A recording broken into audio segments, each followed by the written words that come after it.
Hello, hello. This is the Going Inward series, and this is Sarah. How are you today? How are you today? Okay.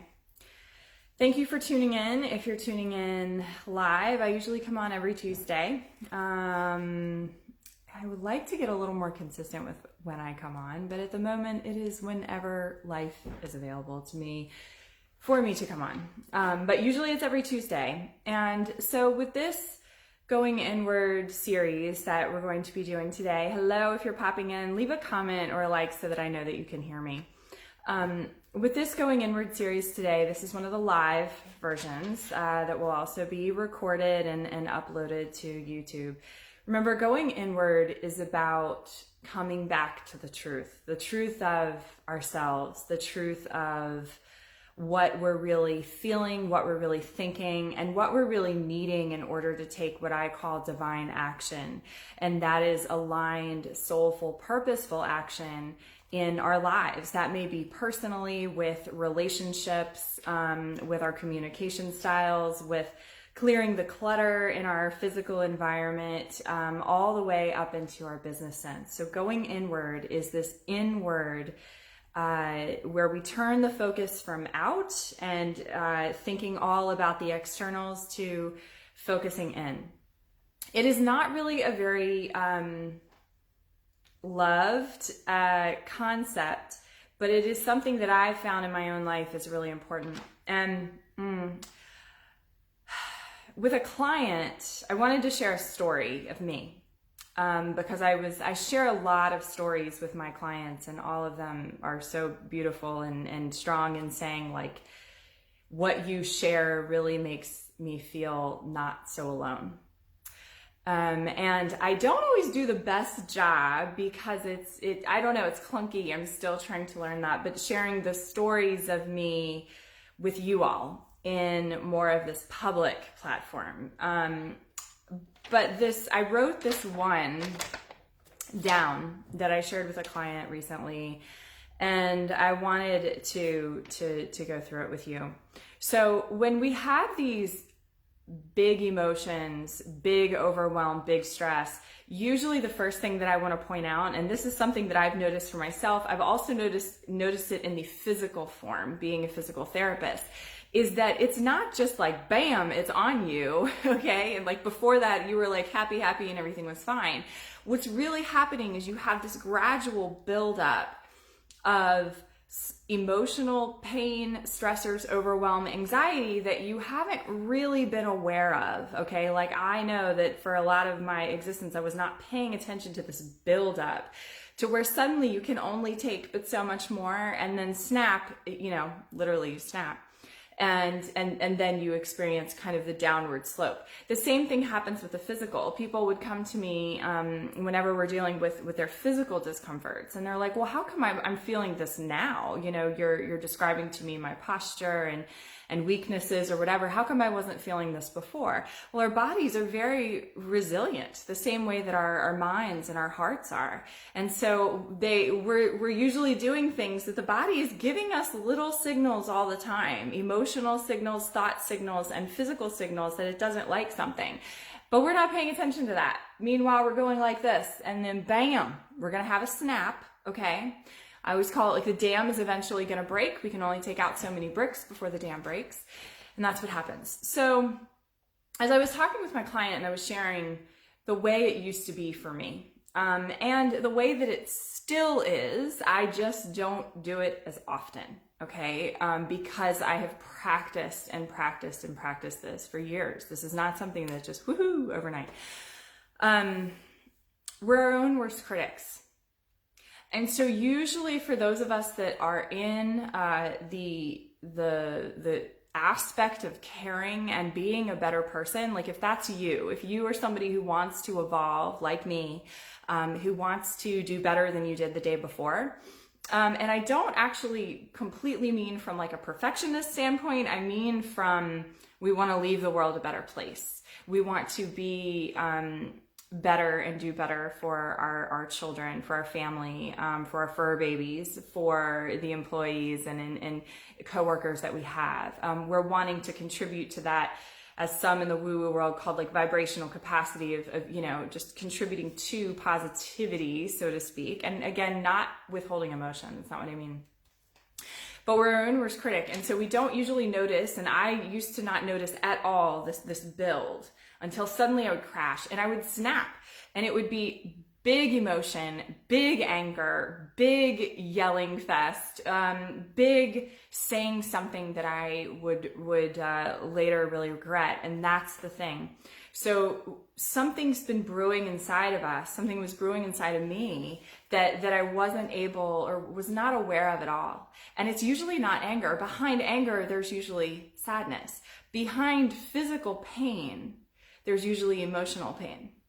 There's usually emotional flavors of overwhelm, sadness, disappointment, shame, guilt. The list goes on and on. That's there. And so there's always something behind the outburst. But this is the thing that would happen, and I really, really want you to hear this story. So what I was sharing with my client was, as this anger folds in on me and I have this outburst, afterwards is when the self-sabotage and the hate really of the self really comes in. Suddenly it's this, I've got to analyze it. I've got to figure out what I did wrong. I judge it. I get upset at myself. Why did I do that? Why did I just blow up at my kids? Why did I say that to my husband? Why did I, you know, all of these things. And so why did I make that decision that I made? We go into this analysis mode. And this analysis mode is not unique to me. This is happening with all of us because the management piece of us is trying to come in and fix it, because it's like, we don't like that. We don't like that. That's not what we want. We're going for success. We're going for people liking us. We are going for the outward externals, okay, going well in our world. Ooh, yeah, let's analyze that. Let's correct that bad behavior, okay? And so this is happening. And so then we go into this funky downward depression of a self-sabotage. We get upset. We analyze. And then when that's enough, then we go analyze some more. Okay. So as I was describing to my client, then I start analyzing some more. And then I need to go talk to somebody about it, because if I talk to somebody about it, it's like, oh yeah, that's really going to analyze some more and get to the bottom of it. And then after that, it's like, you know what? I think I actually need a drink. I think I need a drink because I've just really got to check out. You know, like I've done a lot of analyzation and now I'm like, oh my gosh, now I really got to like, bam, I need to like chill, So then I do that. And then I want to actually kind of stuff my face with some food. And, you know, usually like chocolate or something like really, really sweet is it for me. Or I'm going to combine that with like something salty and something sweet. And then I'm just going to kind of like veg out on the couch and I'm going to scroll my social media, because I've really done a lot of analyzation and I'm really hating myself right now and I'm pretty pissed off. But I don't really want to address that. I don't really want to address what's going on. And then I actually get myself really confused. And then I go into confusion mode. And that confusion mode is, again, a self-sabotage technique. I get totally sidetracked. Then I go into totally sidetracked mode. I go into like, oh yeah, what was I doing again? Oh, woo, squirrel over there. And that's what I go into from there. And then I just want to nap. Like I literally just want to fall asleep because it's been exhausting. The whole thing has been exhausting because I wasn't paying attention to this. I didn't even know how. There's nothing wrong with me. I just didn't know how to do this. There's nothing wrong with you. We're just not taught how to pay attention to the physical and mental thought cues that are going on of the mind, the body, and the soul. Okay? And then we have a breaking point, and then we go into this crash mode because we're not really looking at what's going on. What was really happening in all of these situations of wanting to talk to somebody, wanting to analyze, wanting to figure out, then wanting to numb out, then wanting to analyze a little bit more, then just wanting to like squirrel out and not even pay attention, is there was usually these cues leading up of my physical self being tense and of the emotional self not being attended to. And so what I want to encourage in this going inwardness, okay, that is a series. It is a series on YouTube, but you'll see it threaded throughout all of the Facebook videos, is as we start attending to this inner garden, okay, and if you've done, usually that's part of a quote. I don't know whose quote it is, but as we attend to this inner garden, as we come back into our full selves, most of the time we're scared to death after we hit that like anger snap mode or like freak out, cry, whatever it is, anxious mode. We're scared to death to go inward because we don't really know what we're going to see. We don't really want to look at it.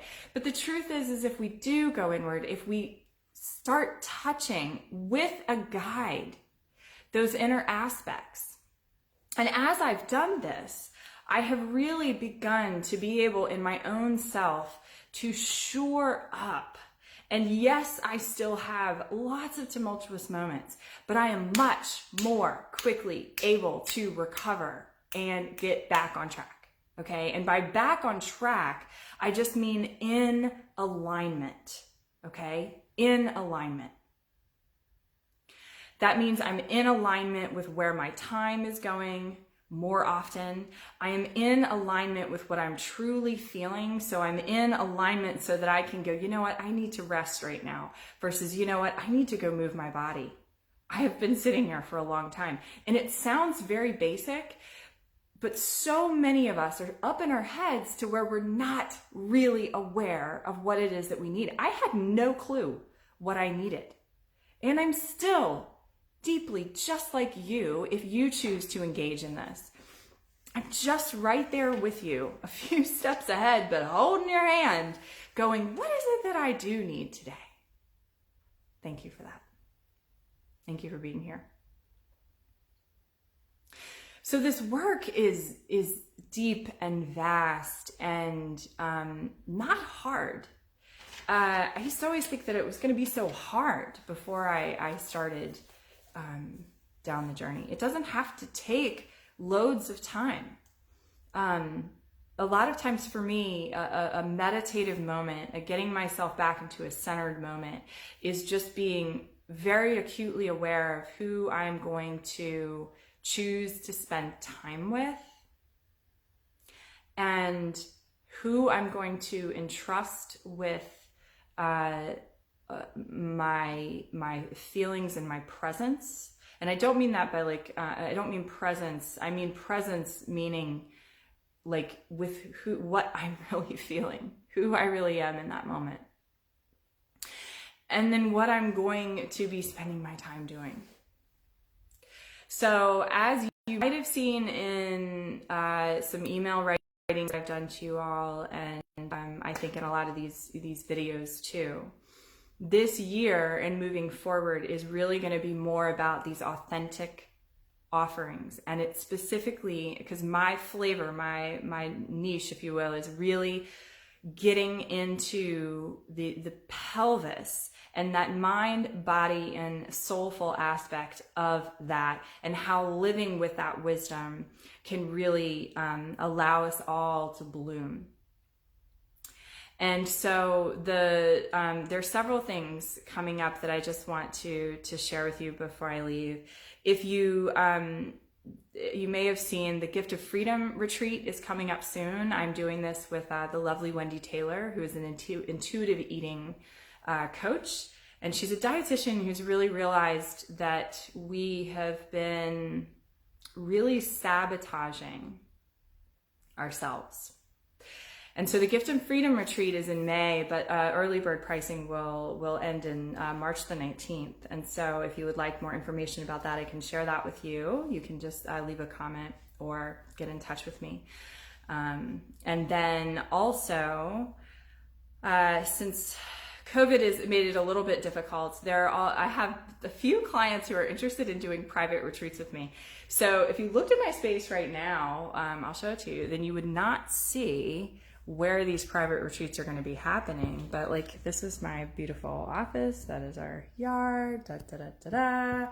This is the entrance. And then I have plenty of boxes that I still need to unpack.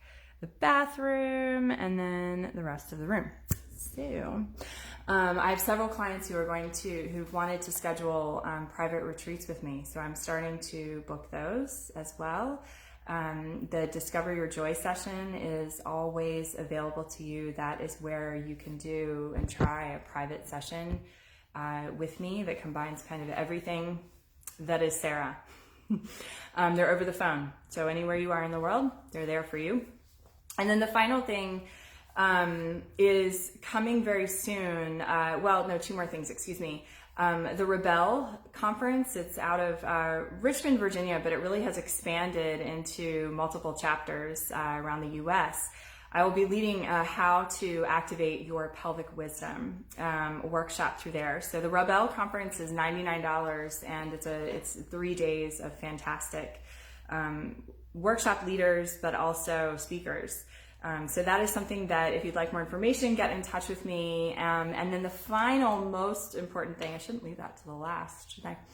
Is at the end of March, the beginning of April, you're going to start hearing me talk about a living from the core. And so this is going to be a community, a sacred space where we're going to be coming together as a community and learning how the pelvic floor functions, learning how the anatomy and the musculature and the way you posture, the way you breathe, the way you move your body is contributing to and will either benefit or take away from that what I call core confidence, that authentic self, that soul purpose. So we're going to be exploring a lot of the basic concepts that are not really so basic because nobody's taught this stuff. Unless you go to a pelvic floor therapist. And sometimes there's not really even enough time to teach in there. And so that will be a whole beautiful container of an experience that I hope to be doing with you all. So thank you all so much. Thank you all for being here, for watching the replay, wherever you are seeing it, and for going inward with me in this moment.